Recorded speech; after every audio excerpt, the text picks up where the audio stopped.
Alright, what's up ladies? In this video, I'm going to get through some farmyard work and some baling.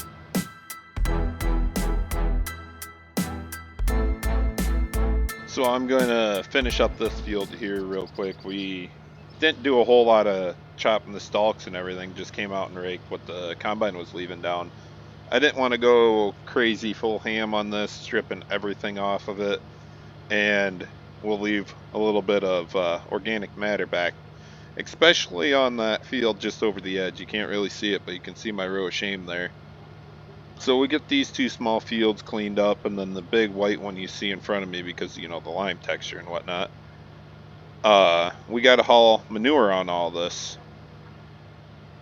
I got quite a bit of liquid manure to come out, which the 15, 38, 83, 38, whatever. The International mechanical front wheel assist tractor will be going on to the tank, and then I'll probably put the 5088 on the solid manure tank or spreader, and we'll get both of these coated. I do have to get that barn cleaned out and dolled up,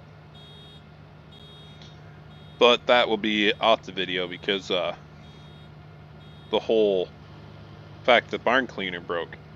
So it's going to be a lot of hand shoveling and skid loader work. Once I get that handled, we'll be able to load it out. That might be later today or something. We'll probably just end up running the liquid manure to begin with. But yeah, it's nice in these small fields like this. I don't have to worry too much. I mean, what is that? 1, 2, 3, 4. I think 5 bales. Should only be 4 up here. Yep. The first one, she rolled downhill, probably took out my fence, went right into the pasture or something. Who knows? Once we get into this other field, I'll definitely be able to see that. Some corn stalks I didn't want to deal with. Yes. Fence rows and stuff. But here's my second little field I got over here. I've been contemplating on putting this one just straight to grass. She is over on the hill quite a bit, but it is nice because the water doesn't go crazy fast through here, and then it slows down right into the pasture right away. If we get big gully washers, which, how are you supposed to know if it's going to be a bad year or not? So you kind of just go with it. And a lot of my cornfields I currently have right now will be going corn on corn. I did have a few soybean fields on that back ridge there, which those will obviously go to corn. So if everything goes to corn in one year and I got some back-to-back corn years, we're going to try to separate these out and get some winter rye in them next year. So this stuff will get planted first, get a good crop of silage corn out of it, which silage corn just grows taller. It's more about the stalk than it is about the ear, which obviously I'm going to need that for my cows.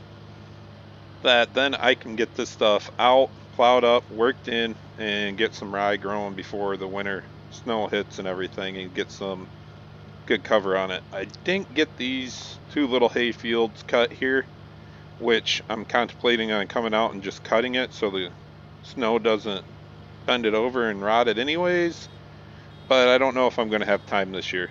Like I said, I got a lot of manure to haul. I got a lot of other little fields on this 150 acre patch to get baled up and keep moving. So I suppose you guys probably don't want to watch me bale this whole thing. I'll bring you back when we're doing the manure.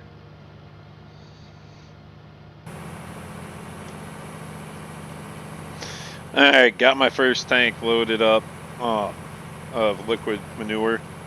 There's the pile that's been building slowly with the barn cleaner down and everything. I just took it into the pasture. It's a good spot for it. Get it out of my hair and everything. And then, yeah, the cows do cow things around it and whatnot, but kind of is what it is at this point. I need room.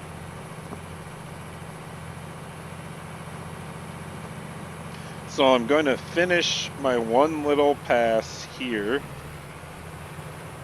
with liquid manure, and I'm going to opt out of spreading on those fields that I was just in baling earlier today, due to how sloped they are. I was thinking about that. We're supposed to get some rain here rather than the snow. The snow would help out because it would slowly be able to get into the ground. But with this being chisel plowed, it does soak in a little bit better, but it also ponds, and then when it rains, those ponds will float downhill. I don't want to get in trouble by the co-op or anybody down the hill about it, so I'm going to spread the one that is up the hill that I was just in, and then I'm going to get those two right in front of me handled with the liquid manure, and then we'll just have to do those other ones with the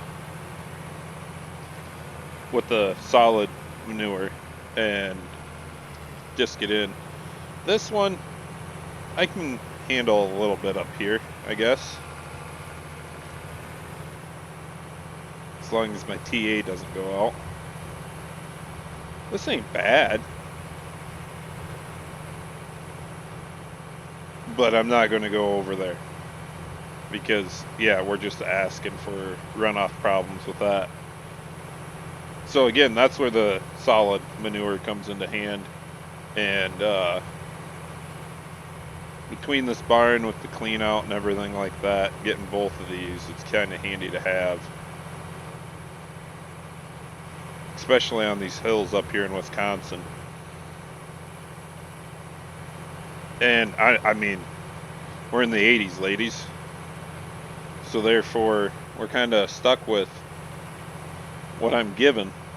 You just go out and pump it on and hope it works.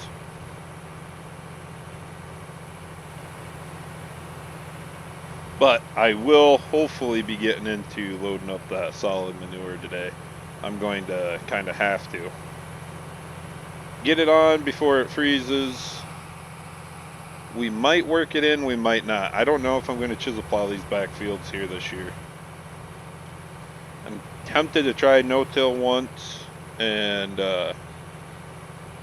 shove her through.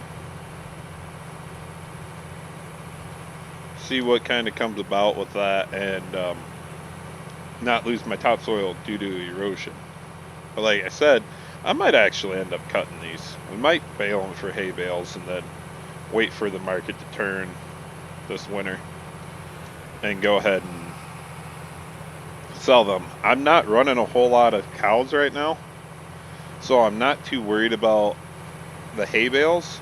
I have haylage, silage, and some high moisture corn that I'm feeding right now. I can always go to the store and buy some mineral feed or something like that if I need to.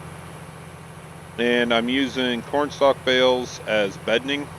So between the pasture and them running around and whatnot, it don't come to that much. I do have some cows in the pasture down here, so obviously they'll have to come up to the barn when winter hits. Oh, hey, this is going to work out pretty nicely. This is a little steeper than what I want, but I got enough grass down here below it that if it does run off, the grass will slow it down and it should be able to filter in. But that valley is where I'm worried about. I do have a pond down there too. I really don't want to contaminate that for the cows. We're trying our best practices here. Between the little one I was just on, this one, and that one there, which I still got to get corn stalks off of, I'll have enough room for all my manure this year. And I'm thinking even more than that. But I got 2 fields planted with green rye, so we'll be able to, anything we don't get dealt with this winter, we'll be able to come back in the spring once I chop that. Right before I plant the corn in, we can spread some stuff on that if we have to also. So I feel pretty confident for this year. As long as the milk prices come back around and we get everything handled there, I'll be moving and grooving. We're just a nice little family farm. I have a couple high school kids helping me out milking wise, and that's about it. I'm going to be able to be self-sufficient here, which reminds me, I got to get that auger tore down before wind ends up tearing it down for me. It's just always something here on this farm. There's always something to do. So It really keeps me busy and occupied. It's a great little area to be. Westby, Wisconsin. Gonna go back over to that little field and finish that coming around because I just knocked that out and then I won't forget about it right now. We know about how far I can make it, so we'll blend right back into the big field here. The key point is to have your grass, alfalfa, or whatever short going into winter so the snow doesn't mat it over and you get a lot of rot to it. This one's a little too tall for my liking, but I'm not going to come back out and cut it. It's not worth it in my time. The long ones are the ones I'm worried about cutting, like this one right here in front of me. But then again, if we do get some rot to it, I can always just come out here and throw some seed down, drill it back in, however you want to say it, and get some growth coming back through it. Ooh, I don't know if I'm going to cover all this. Close enough for me anyways. Get another little wide spot up here I'm probably not even going to worry about.